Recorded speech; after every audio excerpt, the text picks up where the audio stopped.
Mbote bakongomani banso bino bayeboko zwali baku ya kolanda réflexion na biso na mokolo mwa lelo mpe na mikolo miso selon ndenge video oyo ekovivre longtemps et na yembango kosala video oyo mpona kobenda koattirer attention ya bakongomani ya solo. Vous savez que na mboka oyo toza na 4 zones linguistiques.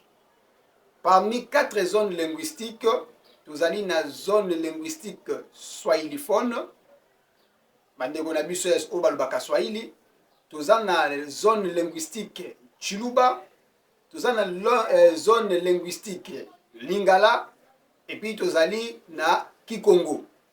Mais il s'observe depuis pas décennie que ezali na tribu moko oyo batu nyonso balingaka ko marginaliser. Alors je ne suis pas là.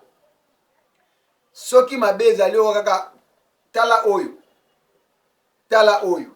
Tala oyo. Alors, aujourd'hui, je suis venu seulement pour éclairer notre lanterne à nous Congolais, le vrai Congolais. Vous savez qu'avec les sujets qui défraient la chronique, il y a changement ou révision à la Constitution. Vérité, bandeko bazolinga koyebisa biso te. Ba oyo bazolinga ba changer constitution bazoyebisa biso te, ba ope bazoboya constitution ezala changer bazoyebisa biso te. Mais ici je suis venu dire à propos de ce document.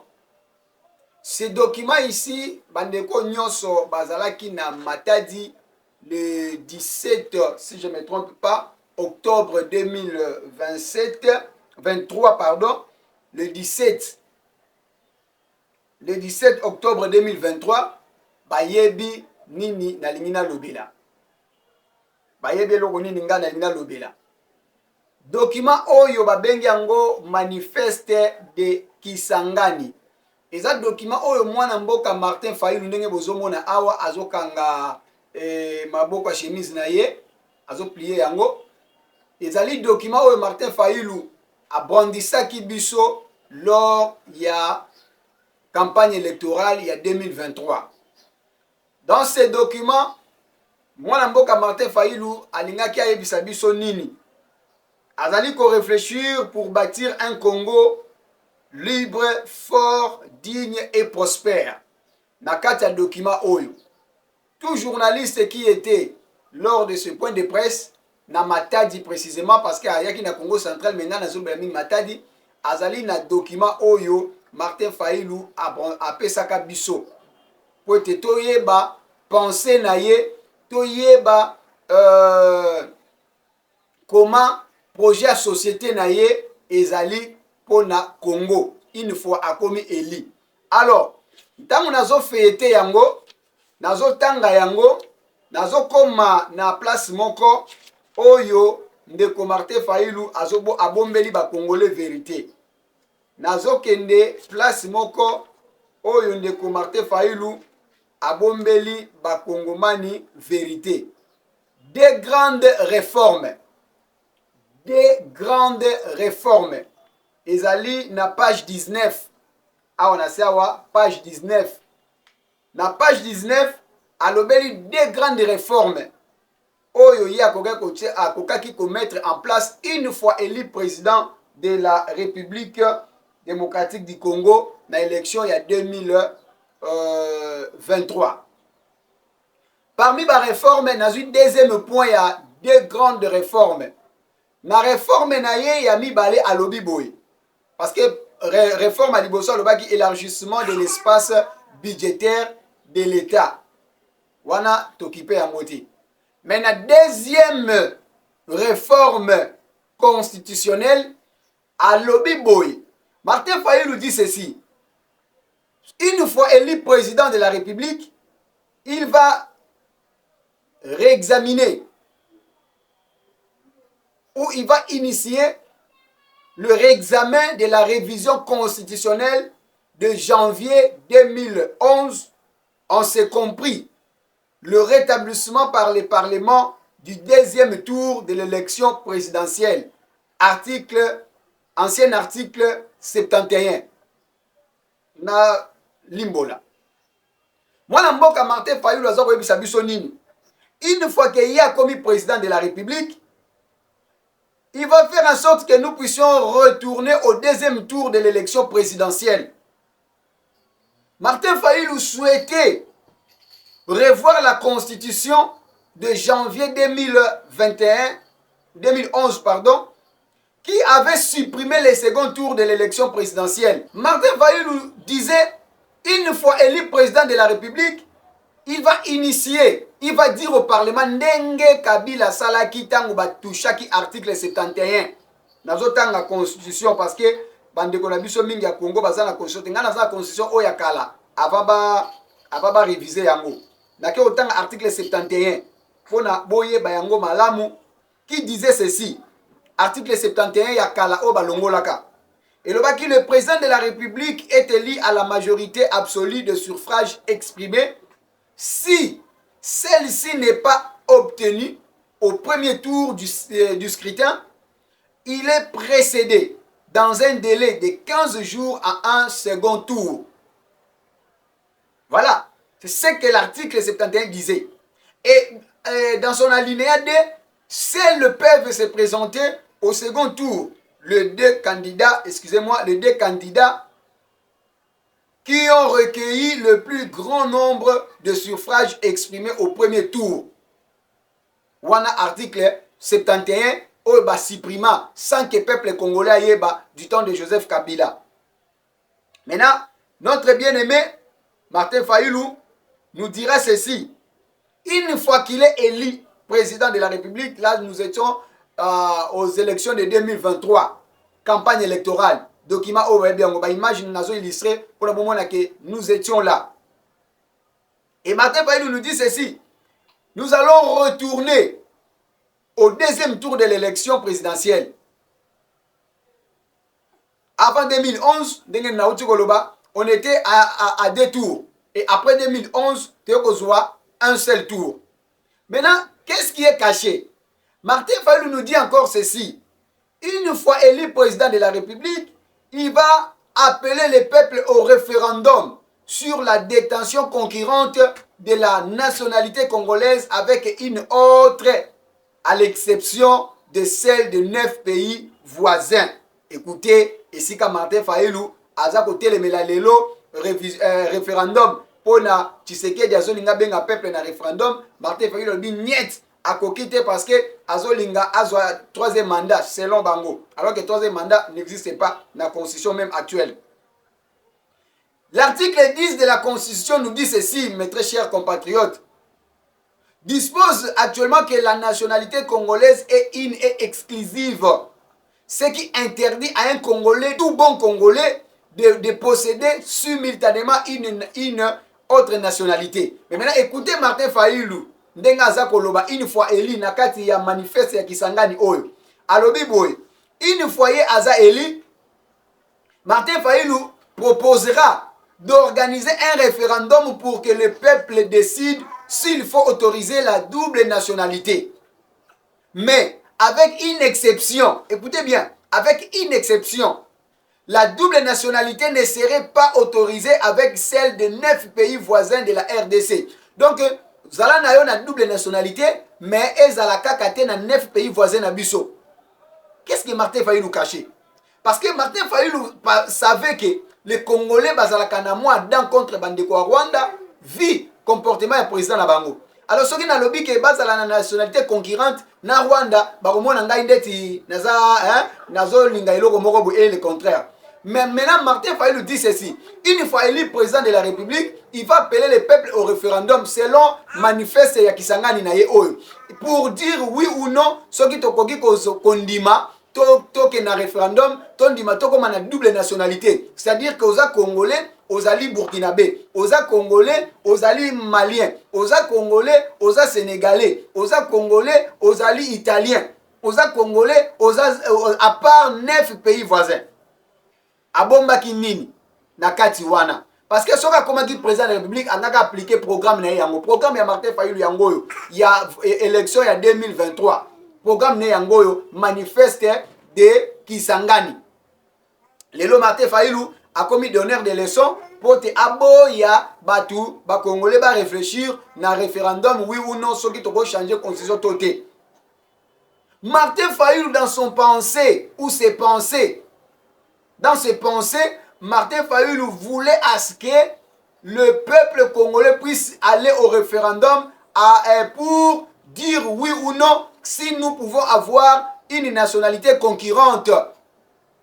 Lui qui est chaque fois accusé sénégalais, talasco malinicité naïe, tala malhonnêteté intellectuelle à Martin Fayulu, alinga kinini biso tondima oui ou non soki tokondima tokoma na nationalité o ezali kozwa mape na ba nationalité mususu. C'est-à-dire que naza congolais, nazui pe ya Sénégal. Donc nga moko sénégalais, nga moko congolais. Po yeba lo bakaza sénégalais. Yango alingaki a initié référendum pour être tokende na ko voter oui ou non na nationalité concurrente. Alors que biso na constitution actuelle ba boy nationalité za la concurrente et za la kaka une et exclusive. Donc ekoko za la confronter na ba nationalité mususu te. O mutu moko za na double nationalité. O ye moko azali israélien, ye moko za congolais te. Voilà les pensées nocturnes de notre bien-aimé Martin Fayulu. Et aujourd'hui, il se met à mettre des leçons, en donneur des leçons pour dire que le référendum Moyo Tshisekedi Azobengisa ezali parce que. Et je vais répondre à son secrétaire adjoint en charge de la jeunesse, Ndeko Tristan Mavungu, qui lui azoko matisa dose ya tribalisme. Azolo bake bato nyonso bazo soutenir Félix Tshisekedi, bato nyonso baza pour changement ya constitution, bato nyonso bazolo bake Félix Tshisekedi aumela fanda na ye azokamba bien, bango nyonso bazali baluba. Selon Ndeko Tristan Mavungu, azali secrétaire adjoint na tie na miniature po bomona ye, secrétaire adjoint en charge ya jeunesse ya SID. Azobotisa motema mabe. Moi je me demande Ndeko Tristan Mavungu, une fois que yo komi dirigeant na mboka oyo, une fois que yo komi dirigeant, est-ce que okozala penza nationaliste? Parce que na kati ya munoko na yo, na kati ya pensée na yo, ozaka na balangage o ezali teinté na tribalisme, o ezali kaka na tribalisme. Et je vais vous dire, yango moni bandeko ya IDPS ba prôna sur